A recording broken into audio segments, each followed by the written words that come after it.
Welcome to episode 51 of the Feed Your Soul with Kim podcast. Today we're talking about telehealth for mental health. If you're struggling, feeling depressed, anxious, or overwhelmed, you might be wondering about virtual therapy, which is also known as telehealth for mental health. Virtual therapy is an option for you during the time of COVID and beyond. We're going to talk about how you can engage in telehealth and not let technology be a barrier. I'm going to give you my pro tips and tricks for how to get the most out of virtual therapy. And I'm going to talk about the pros and cons of virtual therapy. Let's get started.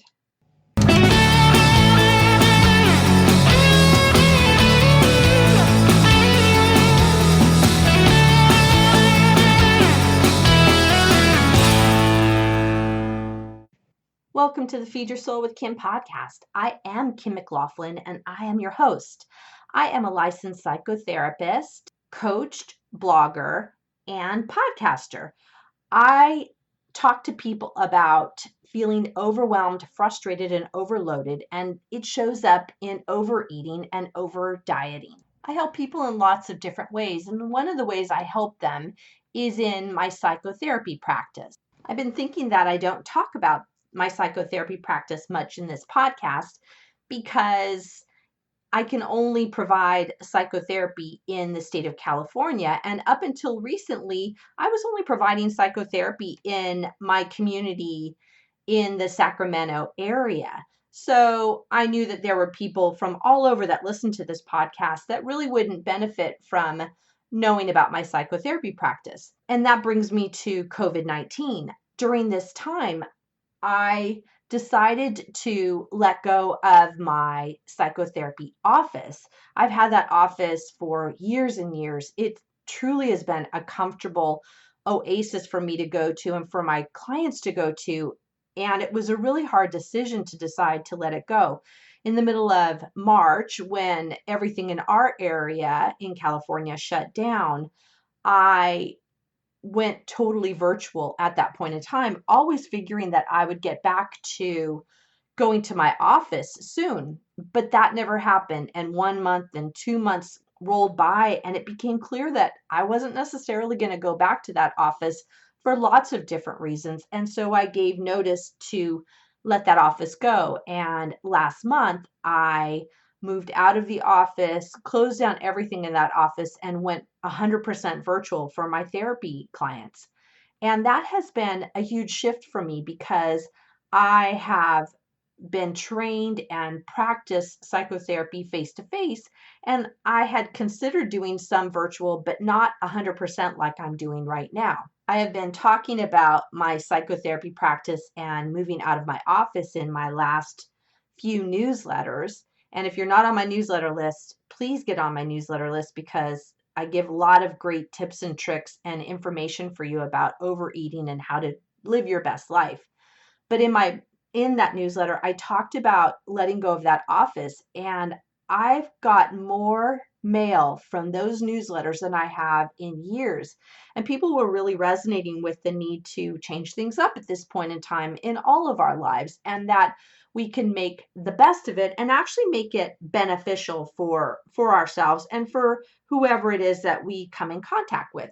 So I thought it might be helpful to talk about telehealth and how it works because you might be considering seeing your therapist, or maybe you haven't seen your therapist and want to. And I want you to consider telehealth because I found it to be really helpful. I also find that my clients are getting just as much value through us meeting virtually as we did when we sat face to face. We'll have to talk in another podcast about how to find a therapist and what you might be looking for. But today I just want to talk about the idea of telehealth because if you're considering psychotherapy, there is some tips and tricks I can give you that can help make it more advantageous for you and for you to really feel like when you come to meet with somebody that you are well aware of what to do.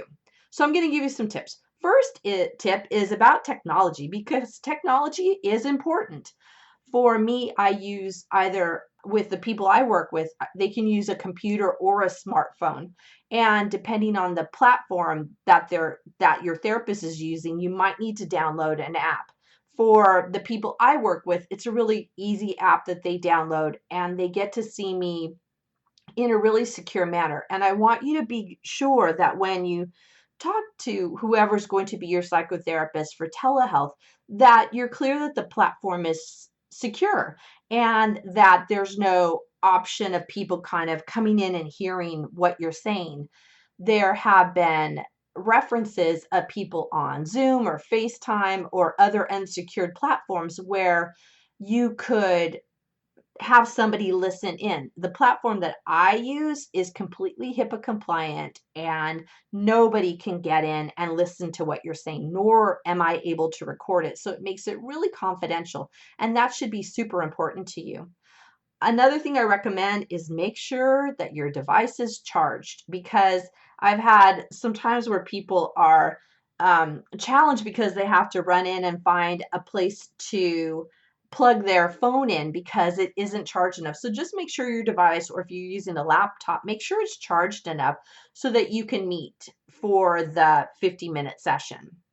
Another tip around technology is to close out other tabs on your device. You don't want other tabs open, taking up some of the bandwidth, so you can get a really clean, clear video with your telehealth therapist.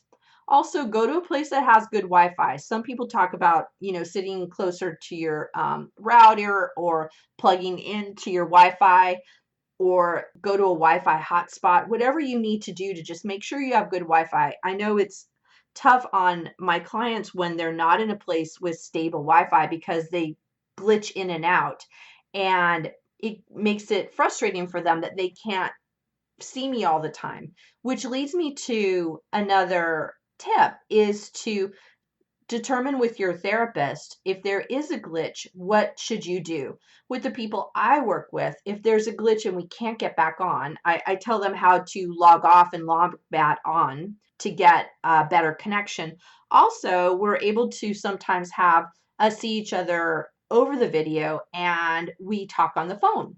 So there's a lot of options for you, and talk to your provider about what you can do in case there is a difficulty, because you don't want to be in the midst of talking about something really personal and have the Wi-Fi go out or have some glitch happen. So be on the front end of that with your therapist about what you can do. Hi everyone, this is Kim. Have you been thinking about coming and seeing me for psychotherapy, but you're concerned that we don't live in the same area? Don't worry. Now I am open for telehealth, which is virtual therapy. Since I'm licensed within the state of California, I can see anyone who resides in the state of California. If you are interested in working with me, go to the show notes and click on the schedule button now. If you're not sure, I'll provide a link for you to contact me and you can learn more information. Thanks. Another piece that's super important for psychotherapy is privacy. Privacy is one of the things that makes therapy different, is that we provide privacy and we also provide confidentiality so that what you talk about is private with us. But what we want is when you're talking with us, when you're talking with your therapist over the telehealth platform, be in a place where it's private, where nobody else can hear you. I have had clients get super creative with places they go to where it's private. I know there have been some that use a closet. So they kind of go in the closet and kind of get a chair or sit on the ground and we talk. Or they're sitting in the bathroom. Or they might be in their bedroom or in a car. Those are when you can't get any privacy, because sometimes we live with a lot of people or there are other people around. And you just find a comfortable spot to be private and work it out in the best way that you can. That leads me to thinking about the idea of comfort and how can you be comfortable. One of the things I loved about my psychotherapy office is it was comfortable. Everybody came in and said it just felt like they were sitting in their living room talking to me. And now when we're virtual, you actually can sit in your living room and talk to me. And find a place within the house or with wherever you're going that is comfortable. Where can you sit that there's a comfortable spot? A chair, or a couch, be sure to have some place to put your device. I know a lot of times people will hold their phone up, and that gets kind of hard on your arm. So see if there's a way that you can set up your device where it's sitting on a table or maybe on a platform or up on a few books so that you don't have to hold it the whole time. One thing that can work really well is having a headset so that you can have a better audio so you can really hear what's being said. It does help with some of the privacy issues in terms of what the therapist says is just between you and them and nobody else can hear it. And it's a little harder for people to hear what's going on. So a headset can really make better audio, and it also can just make it where you can hear better from the therapist. Another thing to do is have Kleenex close by. I've had one time where I've had people who are, for their own privacy, they've been sitting out in their car and we've been talking and they cry and they're not able to get to some Kleenex. So have some Kleenex with you. Just have something that you can use in case you get teary so that you can feel comfortable and wipe your eyes off.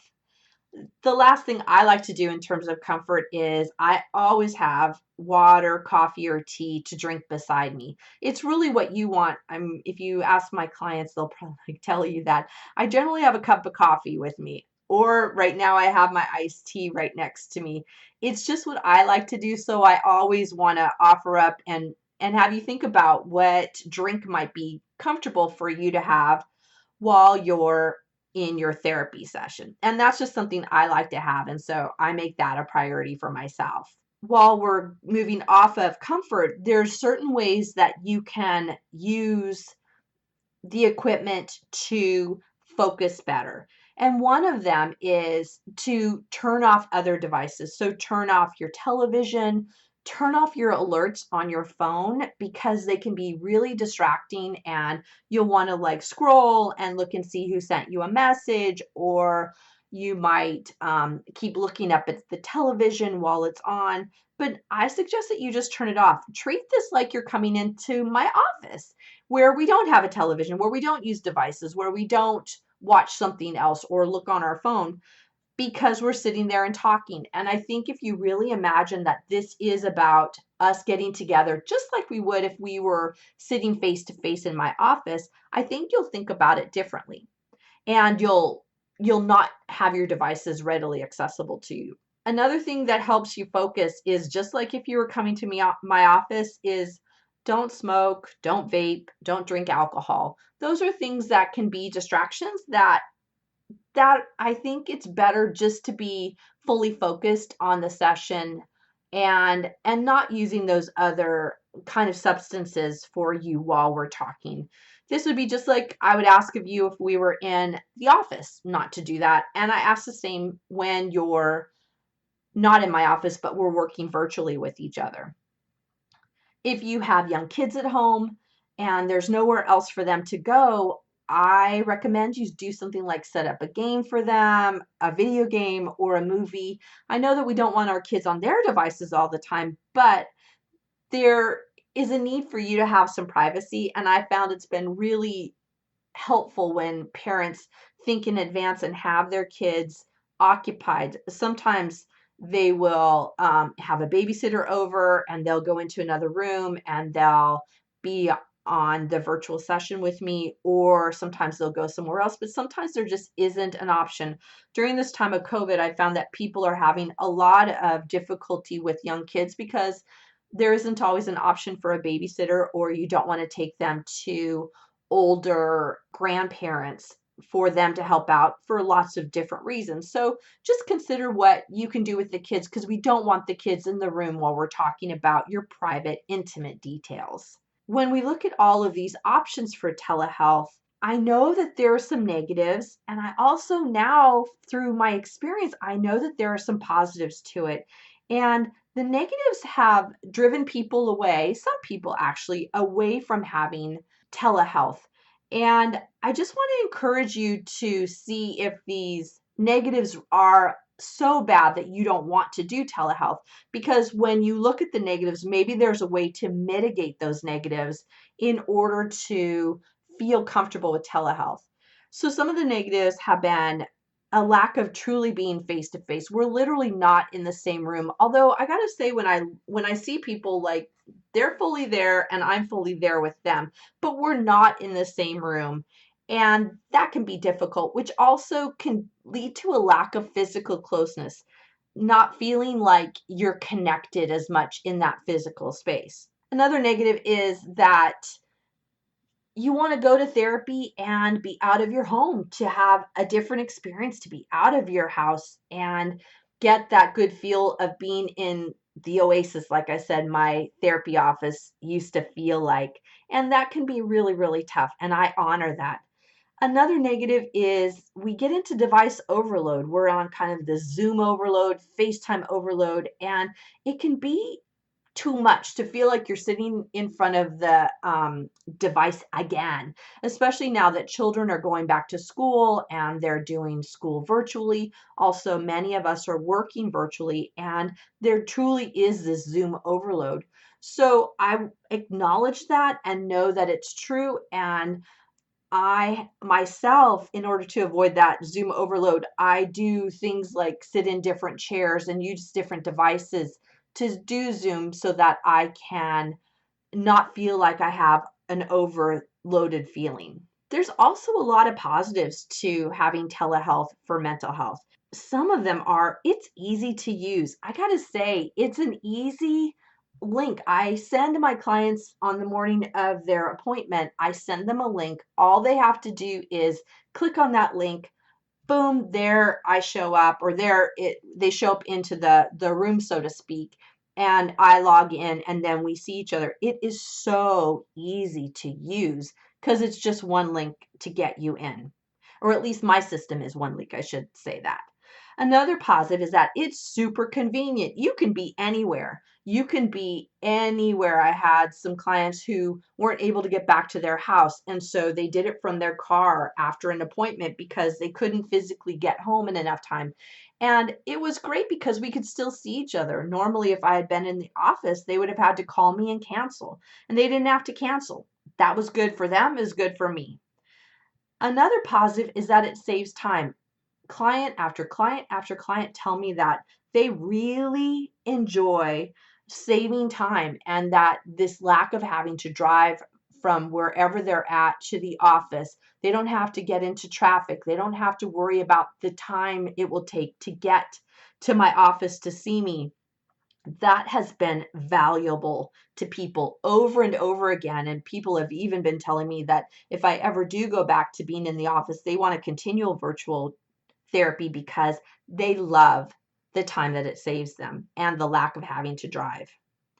Another positive is that you have access to more providers. You have to have a provider that is licensed within your state and able to provide services for you. So really now when I've gone virtual, it's not just people in the greater Sacramento area where my office is, Sacramento, California, I should say, but I can work with anybody within the state of California, which is good for them because they wouldn't have had access to me. They would have had to travel to my office. And I tell you, people have traveled from far and wide to come see me, and now they don't have to travel as far. So the positive is that you have access to more providers, so you can look for virtual providers within your state. If you're interested in providers within your state, I can give you, or I'll give you a link at least to providers within California, and I'll put that in the show notes so that you can see other people that are providing therapy and you can begin to determine who might be your best fit. The last thing, the positive for me at least, is that there's no need for a mask during COVID-19. I was concerned about going back to the office because I didn't want to have to sit face to face with somebody and having to wear a mask. And my office couldn't allow for the 6 feet distance that we're asked to have. And it's a small room. And I just felt really uncomfortable that I might put somebody else in jeopardy. They might put me in jeopardy, and that I didn't know if I could be comfortable sitting with the mask or asking all my clients to wear a mask during the time that I saw them. So the positive for me is that I don't have to wear a mask because I'm not in the office sitting face to face. I hope what I'm talking about today gives you some encouragement to either seek out a therapist you've been working with and ask them if they're providing virtual telehealth, or giving me a call and setting up an appointment with me, because I am finding that this is truly a wonderful opportunity, and I've decided to keep with it 100%. I might decide to go back into the office later on and rent some space, but for right now, I'm 100% virtual, so I can work with anybody in the state of California. Your mental health is important. Taking care of yourself and your emotions is really important, and I really want to encourage you to reach out if you're feeling depressed or anxious or angry or overloaded, overwhelmed, and feeling that your mental health is in jeopardy. Give me a call, give somebody else a call, reach out, because there are lots of telehealth providers that would love to help you out. This is the Feed Your Soul with Kim podcast. I am Kim McLaughlin, and I look forward to talking with you next week. Bye, everyone. Thank you for joining us on the Feed Your Soul with Kim podcast. We come to you every Monday with fresh new ideas to help you end emotional eating and put food in its proper place as nourishment. Please be sure to subscribe to this podcast and review it and let us know what you think. Thank you for joining us.